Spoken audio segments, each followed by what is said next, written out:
사순절 다섯째 주 월요일 마태복음 24장 중심 본문 24장 15절에서 28절.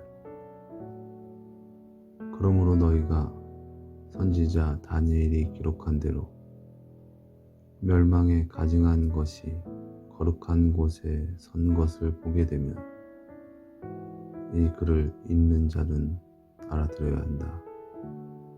유대에 있는 사람들은 도망쳐 산으로 달려가라. 지붕 위에 있는 사람은 세간을 가지러 내려가지 말라. 밭에 있는 사람은 겉옷을 가지러 돌아가지 말라. 그 기간은 임신한 여자들과 수유하는 여성들에게 끔찍한 시간일 것이다. 너희가 도망쳐야 할 때가 겨울이나 안식일이 되지 않도록 기도하라. 그렇다. 세상이 시작된 이후로 지금까지 한 번도 없었던 엄청난 고난이 있을 것이다. 이런 고난은 이후로도 다시는 없을 것이다. 만약 그 기간이 단축되지 않는다면 아무도 구원을 받지 못할 것이다. 하지만 하나님께서 선택하신 사람들을 위해서 그 기간이 단축될 것이다. 그때 누가 너희에게 보라, 여기 메시아가 계신다, 혹은 보라, 저기 계신다라고 말해도 그들을 믿지 마라. 잘 들어라. 거짓 메시아들이 일어날 것이며 거짓 선지자들도 일어날 것이다. 그들은 큰 표적과 징조를 보여주면서 할 수만 있으면 하나님께서 선택하신 사람들까지 속이려 들 것이다. 기억해 두어라. 내가 이 사실을 미리 너희에게 말해주는 것이다. 그러니 누군가 너희에게 보라, 그가 광야에 나가 계신다라고 말해도 나가지 마라. 그들이 보라, 그가 골방에 계신다라고 말해도 그들을 믿지 마라. 잘 들어라. 인자가 왕으로 나타나실 때의 모습은 동쪽에서 생겨 서쪽으로 번쩍이는 번개와 같을 것이다. 시체 있는 곳에는 독수리들이 모이기 마련이다. 아멘.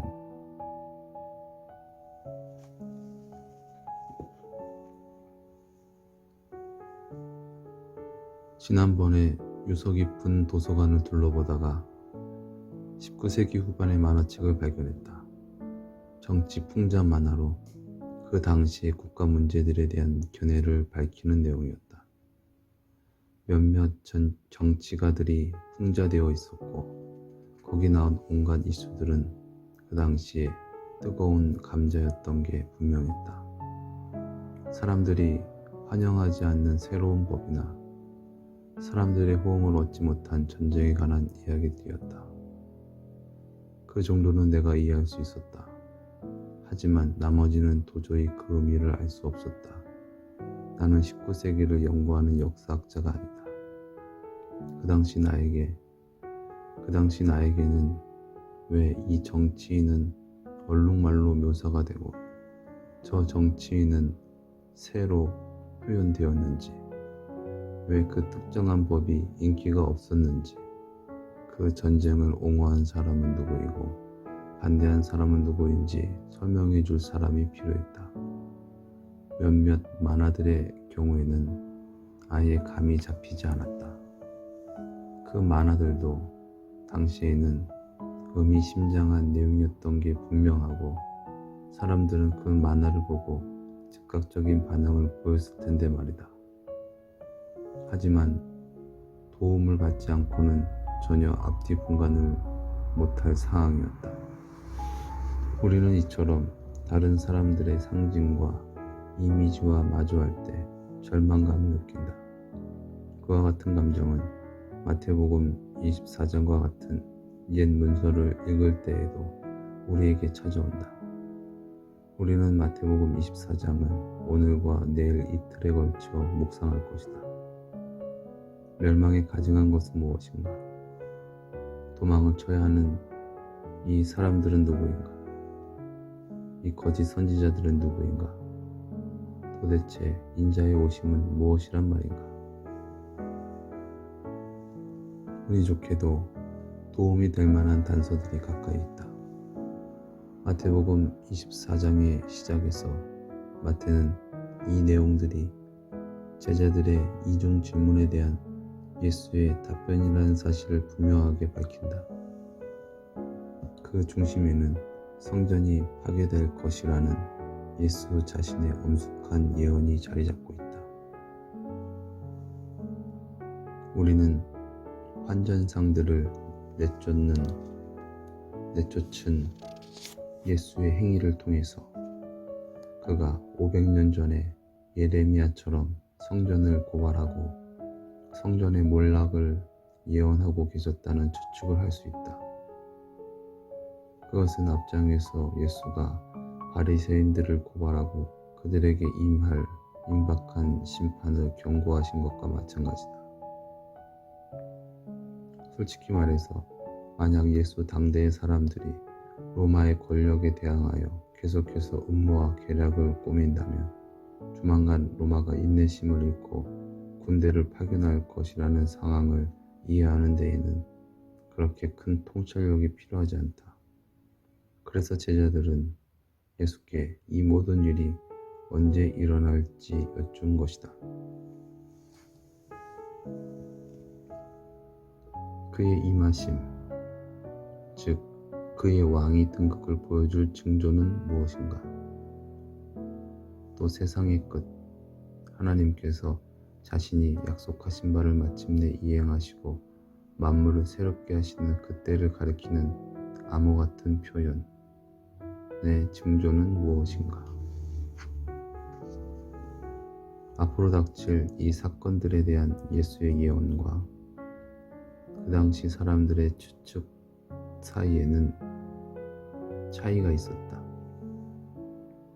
즉 예수는 그 모든 일과 자신의 역할, 자신의 운명, 자신의 미래가 어떤 식으로건 뒤얽혀 있다고 느꼈다.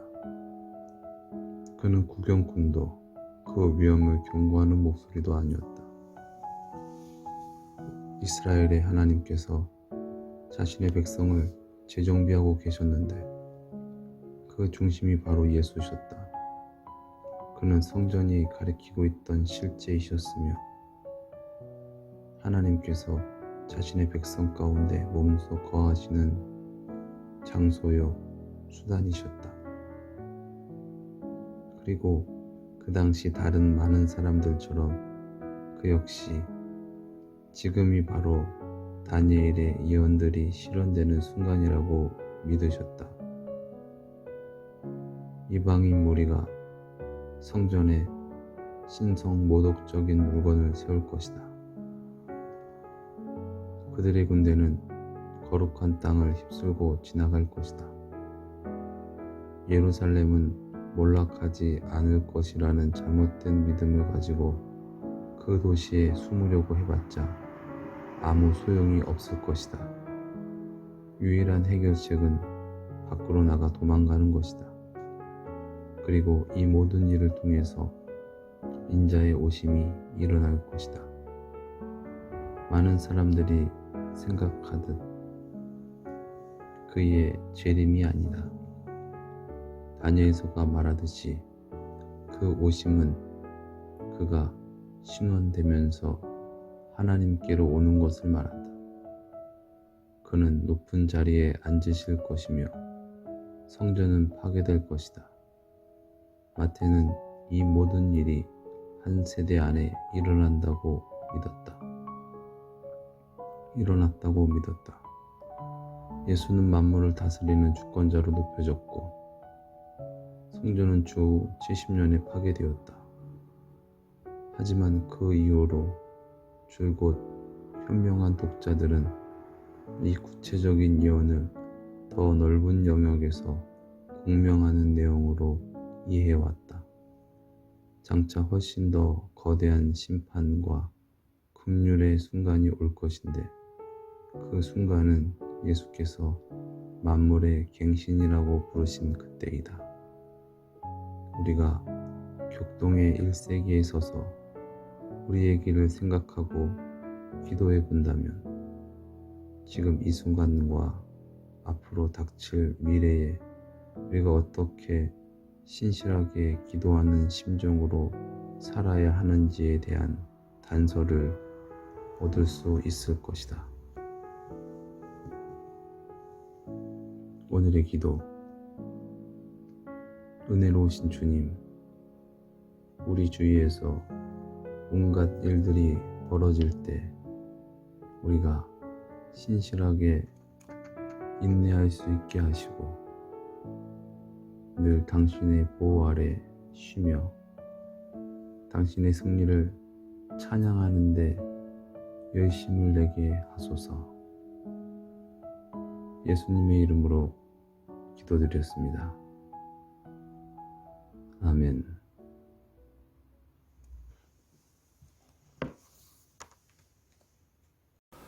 오늘 우리가 묵상한 마태복음 24장의 말씀은 예수님께서 이 성전이, 예루살렘 성전이 돌 하나 남기지 않고 다 무너질 것이다 라는 그러한 말씀을 하시고, 또 이 마지막 때의 징조와 또 그 마지막 때의 고난과 또 예수님의 재림에 대해서 말씀을 하고 계십니다. 제자들이 이제 성전을 가리킬 때 예수님께서 그런 말씀을 하신 것이죠. 이제 예수님께서 예루살렘에 입성하신 것은 이제 예수님께서 십자가에 못 박혀 우리를 위하여 죽으시기 위하여 예루살렘에 입성하신 것이죠. 예수님께서 그렇게 말씀을 하셨을 때 요한복음 2장에 예수님께서 이제 성전 정화를 하고 유대인들 지도자들을 책망하실 때 예수님께서 그런 말씀을 또 하셨습니다. 이 성전을 너네가 헐라, 그러면 내가 사흘 만에 일으키리라 라는 말씀을 하셨습니다. 그 성전을 말씀하신 것은 예수님의 그 몸을 뜻하신 것이죠.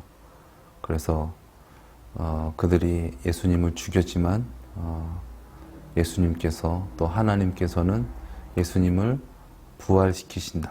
그리고 예수님으로 말미암아 다시 성전을 재건하실 것이다 라는 어떤 그런 말씀을 하신 것이죠. 오늘 말씀도 그러한 맥락에서 나온 말씀인 것 같습니다. 진정 우리가 진정 주님의 성전이 될 수 없고 우리의 힘으로는 정말 멸망받을 수밖에 없지만 그러한 죄와 그러한 모든 그 죄의 대가를 예수님께서 받으시고 우리를 위해서 다시 성전을 회복해 하시는 그런 놀라우신 그런 은혜를 말씀하신 것입니다. 예수님이 아니면은 우리는 진정 하나님의 성전이 될 수 없습니다. 그런데 이 마지막 때가 되면은 이 적그리스도 또 거짓 선지자들이 나와서 이러한 예수님의 그 그리스도 되심을 부인하게 하고 또한 현혹시키는 어떤 그런 일들이 많이 나타난다는 것입니다. 또 그러한 일들이 나타날 때 그것이 마지막 때인지를 우리가 알아라 라고 예수님께서는 말씀하십니다. 그리고 그 마지막 때의 고난은 정말 이 세상에서 최고의 고난이다. 그 고난을 감당할 수 있는 사람이 없다. 그러나 하나님께서 택하신 자를 구원하시기 위해서 그 고난의 때를 조정할 것이다. 그러니 끝까지 주님을 믿고 부인하지 않는 자는 구원을 받을 것이다. 그리고 예수님께서 이제 이 땅에 오실 때에 여기 있다 저기 있다가 아니라 번개가 동에서 서로 번쩍 해서 뭐 어디 있는 사람들이거나 그것을 보는 것과 같이 하나님께서는 우리 있는 그 자리에서 다 볼 수 있게 임하실 것이다 라고 예수님께서 말씀하셨습니다. 예수님께서 이런 부분들을 말씀하신 이유는 무엇일까요? 그것은 우리가 준비하라는 것입니다. 그러한 때가 언제일지는 알지 못하지만 늘 준비하라는 것입니다. 이 아침마다 어디 직장을 가든 또 아이들을 학교를 가든 전쟁입니다. 아침에 일어나서 분주하게 움직이면서 빨리 나가야 되는데 그러면서 아이들을 이렇게 등교시키는데 아이들이 아침에 잘 안 일어나죠. 근데 아침에 잘 안 일어나는 이유가 여러 가지가 있겠지만은 가장 큰 이유는 저녁에 빨리 자지 않았기 때문에 수면이 부족하기 때문에 그럴 것입니다. 그래서 아침에 가자 했을 때 바로 갈 수 있으려고 한다면 충분한 수면을 자야 되는 거고 그래서 일어나야 된다는 것이죠.